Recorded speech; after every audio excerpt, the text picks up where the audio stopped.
Well, folks, as you may have seen on our social media platform or watching the news, frankly, here in Missouri, the last week was spring break week for our state legislature. They get a full week off.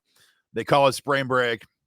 Whether they deserve it or not, you be the judge. Either way, they're back from spring break today, and now it's time to really drop the pressure on the legislature and tell them to pass House Bill 2118. Aaron Dorr here, guys, Missouri Firearms Coalition.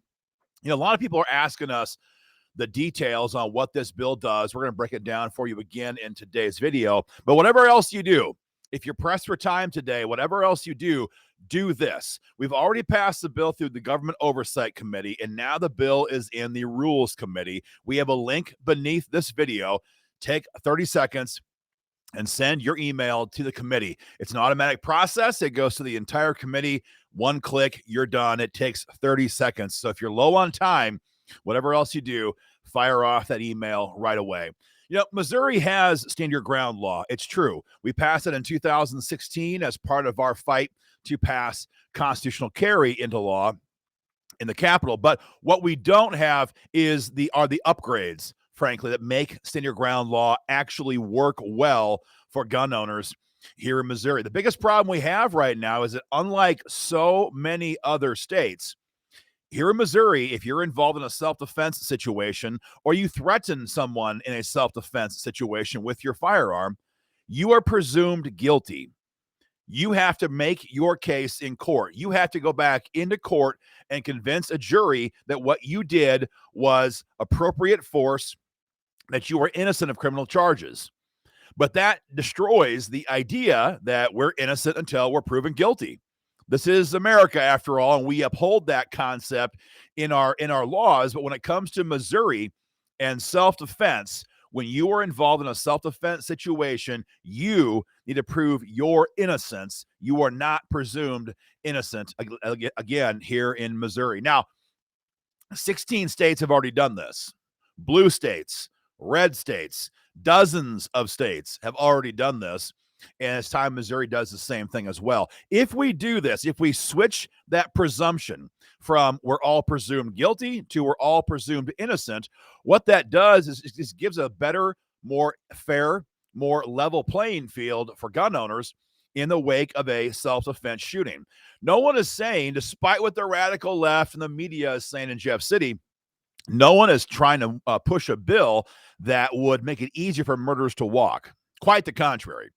We're simply saying before we are arrested for a self-defense situation, there needs to be evidence first.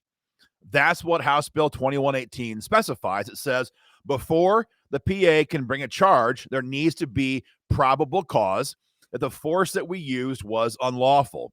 We're trying to get away from the old days, the Kim Gardner ways, frankly, of, you know what, we're going to arrest them and we'll figure out how to prosecute and convict them later.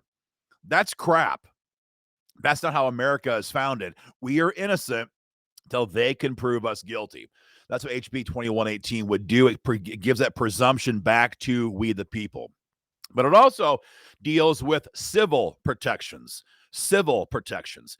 We all have heard these stories before. They're not infrequent. Somebody gets attacked on the street. You are forced to use your firearm to defend yourself against a violent predator. And then after you've shot that person, or threaten to shoot that person, you wind up facing a ridiculously expensive civil suit, a civil lawsuit, where even if you win in civil court, you spend a fortune. Even if you win, you lose. You spend a fortune trying to stop what is obviously a spurious BS civil suit brought from the same thug or his estate who threatened you earlier on the street. Our bill would also address that. It would say that as long as that force that was used or was threatened to be used was lawful, you may not be dragged into civil court. We need this so badly here in Missouri. The bill also gives a process where you can actually claim these protections in criminal and civil court. Right now in Missouri, if you believe what you did was lawful and you had a stand your ground law kind of defense, the only way, and follow me on this, the only way you can actually claim those protections is after you've been convicted on appeal after you've been convicted on an appeal. So at that point, you have been perhaps wrongfully convicted, right, of a violent crime. You are a pariah in society. You're broke in many cases. Your marriage may have disintegrated. Your job is gone. Your life is in shambles. And then in that powerful personal position, heavy sarcasm included, intended, then from that position, you have to try to invoke stand your ground law on an appeal. That's absurd. That's insulting to gun owners. It's absolutely not going to work. And everyone in the prosecutor's office, they know this. So what we're doing with this bill is giving a pre-trial hearing process on both criminal and civil side, pre-trial hearing. And so if you believe, and if your counsel believes that the force that you used was appropriate, was lawful, was justified, then you can go before a judge and say, Your Honor, my client admits he shot this individual. Here's the reason why. According to Missouri's self-defense laws, that force was lawful, and we should not be standing here in court today facing these BS charges. A pre-trial hearing. Now, if the judge agrees, you walk. That's it. You're done. You're gone. If the judge disagrees, you have to go to trial. But you're going to go to trial anyway. So what this does is allows you and your counsel, if the case is obvious, let's say you're Mark McCloskey, and there's like dozens of different video angles and video feeds that shows the entire world what happened. There's no real question. They broke onto your property. They threatened you with a mob of 3, 4, even 500 people. They were armed, many of them, right? You told them to get back. They wouldn't listen. I mean, when you have a case like this and it's all on video and it's all verifiable facts, cases like that could be and should be dismissed in a pretrial hearing, and our bill would provide for exactly that. Now, we have heard some in the Prosecutors Association, see, they wouldn't say a word to police Kim Gardner. They wouldn't say a word to hold their own people in check, but in committee, they're testifying against this bill, of course, and now all of a sudden they're on our side. Now all of a sudden they support gun owners. So they said, we oppose this bill because if you have a pretrial hearing, you might reveal your defense and make it harder to win in court. Oh, thank you. Thank you so much for your concern for my rights and my freedoms and my personal freedom. Thank you so much for having these crocodile tears. That's all BS. If your counsel does not think it would best serve your purposes to have a pretrial hearing, you wouldn't have to have it. It's kind of like constitutional carry. If you want to have a permit here in Missouri, you can have one, but you don't have to have one. It's up to whatever best serves your interests. The same thing here when it comes to self-defense. If your counsel believes that tipping your hand in a pretrial hearing might be bad, you don't have to do it. You don't have to do it.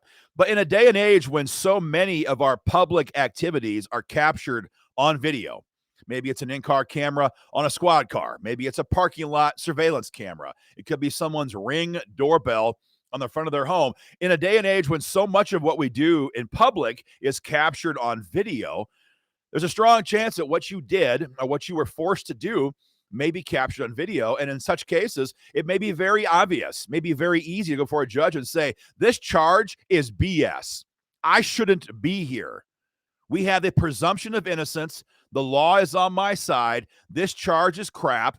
And I want to assert my immunity up front and ask you, Your Honor, to dismiss this case. And again, if he agrees, that's it. You walk.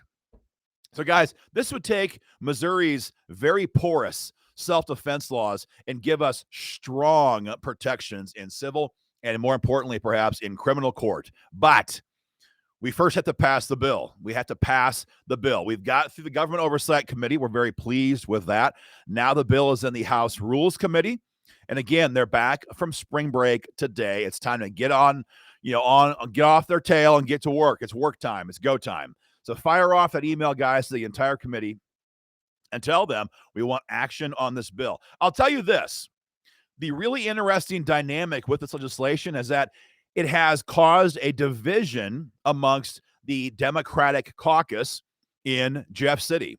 So, and it's kind of an amazing thing. We're not surprised, but it's great to see people reading the bill and seeing what it does. Because for a lot of the minority members of the minority party, black Democrats in Jeff City, they love the idea that we're all presumed innocent.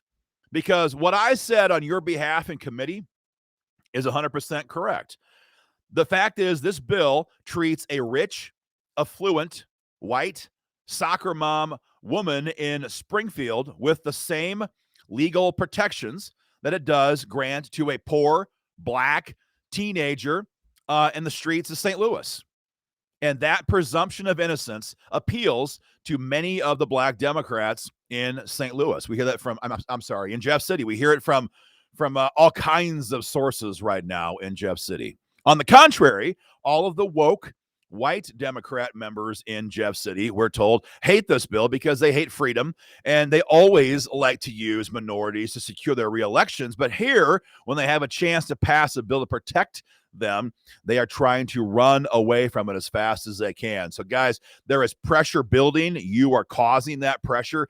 Keep it up.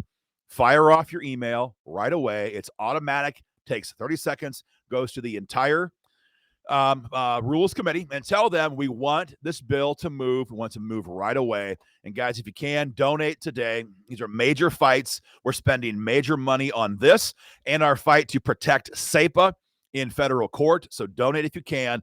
Fire off your emails either way. If you haven't yet done so, join the Missouri Firearms Coalition today. It's joinmofc.com, and we'll keep fighting for you guys. Take care. Fire off your emails. Share our video. We'll keep you informed.